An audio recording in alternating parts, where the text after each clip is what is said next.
The following morning, Katherine and Emily met again, this time at a small, dimly lit office in a nondescript building near the edge of town. The office was a stark contrast to the mansion's grandeur, with its cramped space and sparse furnishings. A wooden desk, cluttered with paperwork, and a couple of mismatched chairs set the stage for their final transaction. Emily arrived promptly, her demeanor brisk and professional, though Katherine couldn't help but notice a slight tightness in her shoulders, as if she were carrying an invisible burden. They exchanged pleasantries, but the conversation was curt and businesslike. Emily's eyes darted around the room, betraying an impatience that Katherine found oddly unsettling. After settling into their seats, Emily placed a stack of documents on the desk. "Here are the final papers for you to review and sign," she said, her voice clipped. "We'll need your signature on each of these forms to finalize the purchase." Katherine took a deep breath and looked at Emily, trying to mask her own nervousness. "Thank you. I had a chance to visit the mansion yesterday. It's definitely going to need some serious renovation. The dust and the overall state of disrepair are quite something. But I have to say, I do like the mansion. It has a lot of character." Emily nodded briskly, her expression unreadable. "That's good to hear. It's a unique property, for sure." Her gaze seemed to flicker with something. Was it relief? Or is there something more? "I trust you found everything to your satisfaction?" Katherine hesitated for a moment, sensing an underlying tension. "Well, I have to admit, the mansion's condition is a bit unsettling. It's clear that it's been neglected for quite some time, but that's part of its charm, I suppose. I'm planning on getting started with the renovations soon. The portraits above the staircase will definitely have to go." Emily's response was curt. "Yes, I understand. The house has been on the market for a while. I'm sure you'll find it suits your needs once you've made your changes." There was something about Emily's haste that made Katherine uneasy. The real estate agent seemed eager to wrap things up, her fingers tapping impatiently on the desk. It was as if she was keen to move on, to put distance between herself and the mansion. The questions about Katherine's impressions seemed almost perfunctory, as if Emily were reluctant to delve deeper into the property specifics. As Katherine began to sign the documents, Emily's gaze remained fixed on her watch, her attention clearly divided. Each signature seemed to drive Emily's urgency, and Katherine couldn't shake the feeling that there was something more lurking beneath the surface, a hesitation or an anxiety that Emily was not willing to articulate. With the final paperwork completed, Emily gathered the documents and handed Katherine a set of keys. "Everything is in order now. The mansion is officially yours. If you have any further questions or need assistance, please let me know."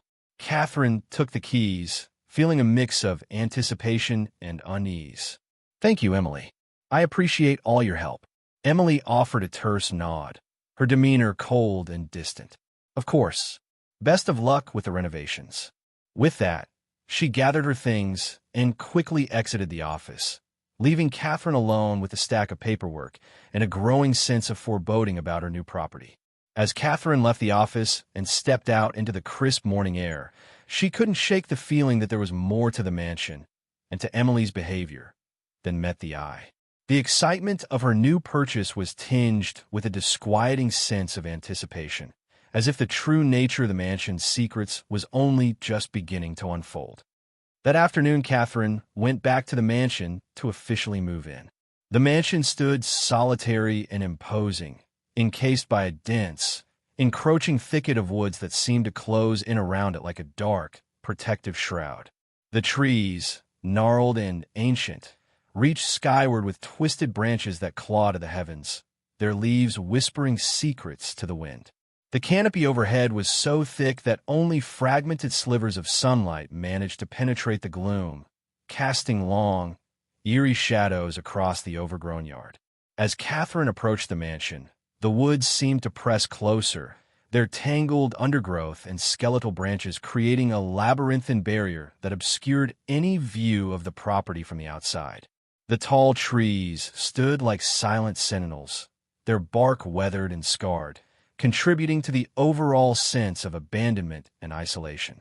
The forest floor was a tangle of brambles and fallen leaves, further emphasizing the mansion's separation from the outside world.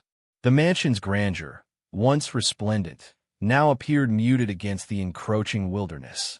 The spiky roof of the tower loomed ominously above the treetops, its silhouette sharp and foreboding against the gray sky.